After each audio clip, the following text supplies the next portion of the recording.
guys, how you doing? This is Andrew Sims with the Sims Consulting Group on another Worship Wednesday. And today we're going to talk about consulting, man. That's my arena, that's my area of expertise. And really, I want to talk about the process of consulting. And the first part of that process is really information gathering. We got a scripture here that's going to kind of back up my approach. But depending on the project, depending on the situation or the business that you're looking at, you always want to do the initial consultation, get as much information about the business, about the process, about anything that you're going to be consulting on in the forefront, so you can kind of get some information on your own. Like you can have some time to do some research if they're running they got a website or whatever it is that you can find out about the business. You can do it on the front end, which makes you more knowledgeable going in the door about the organization, their culture, and things like that. Then the second thing you want to do is you want to have the ability to kind of feel your way around the organization, right? Just kind of ask questions, observe, not give too much input, right? You want to really gather information, kind of soak in what it is that's going on at the business, going on at the organization that you're going to be consulting with, or the person that you're going to be consulting with. And here's the scripture for tonight. It's Proverbs 18, chapter 18, verse 13. And this is out of the King James Bible. I know I'm going to start doing that now just so you can go and verify my translations. And King James says, "He that answereth a matter before he heareth it, it is a folly and a shame unto him."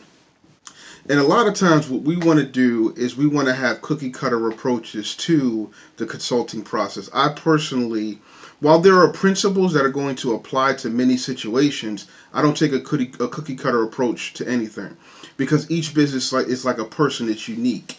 So I want to make sure that I understand that individual, right, as best possible, so I can better direct the organization in the way it should go.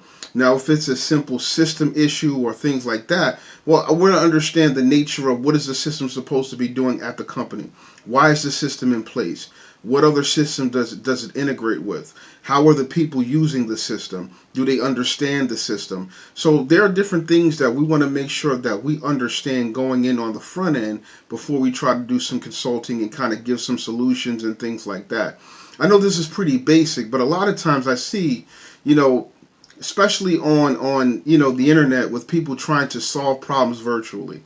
And while that's okay, if you don't reach out and touch a real person and have a real conversation, it's going to be real tough to give them the best information for their situation. So again, that scripture is Proverbs 18, chapter 18, verse 13. It says, "He that answereth a matter before he heareth it is also a folly and a shame unto him." That also goes into negotiation, right? Now, it's one thing to have a set price, but a lot of the things that you're going to deal with in consulting depend on, they're so circumstantial that it's really tough to have a set price, right? So what you're going to do is, like I said, you want to gather as much of the issues, risk, constraints, anything that's going to possibly affect the cost on the front end, right? And then be able to give them a very valid estimate, right? Because you don't want to have to keep going back to your client saying, "Well, I thought this was the estimate, but it changed," or "I thought this was the cost of materials, but it changed." You want to do your due diligence to make sure you have all of the information before you make a price suggestion when it comes to your fees or services. Sometimes, we used to have the 30, 60, 90-day rule, right? The first 30 days is simply observation. I'm not speaking much. I'm not talking much. I'm simply listening and asking questions. The second 60 days is now I'm starting to do the work, right? I'm getting interactive with the situation. And the last 90 days is now I want to actually be acclimated into the organization, and I want to walk around freely, right? I don't want to be tailed. I just want to walk around freely and be able to understand, like I said, from my own perspective, because at the first time I have the first 30 days is when I get their perspective. The second 30 days is when I actually do the work and see what's going on. The last 30 days is when I'm now observing on my own as a new person coming in the door, not what they said, right? I have now 3 points of view or 3 points of reference to be able to make any consulting suggestions that I'm going to make. So at that 90-day mark, I should be able to come back to them with a plan to solve their issue. If it takes more time because the system's bigger, then just multiply the time. But the key component that I'm trying to get across is, don't put your foot in your mouth. Don't try to answer a question that you don't have enough information to answer. And it's perfectly fine to say, "I need more information," right? I know we get paid by the solutions we offer, but if the solutions that we offer are not worthwhile, then we're only going to get paid one time. So I want to make sure that throughout this process, I'm giving you the best information. So even when I put together these videos, I think about what's going on in the world today, what's going on in business, right? And specifically what's going on from a consulting standpoint, because that's what I do. So most of the stuff I'm gonna approach, or I'm gonna give it to you from a consultant's point of view. So again, that's Proverbs 18, chapter 18, verse 13. I have one more scripture here that I want to speak on before we depart. And give me 1 second. And it's about the business process, because I was talking to a young lady about her organization, and the word that kept coming up throughout our conversation was process, right? You have to develop your process, your mode of doing business, and then it's a process for that to be developed. So everything has a process. Everything is a process in time. Don't try to rush it. You trying to rush it is going to short circuit your system. It's not going to make you as effective as you want to be, and it's not going to make your outcomes as effective as you want them to be.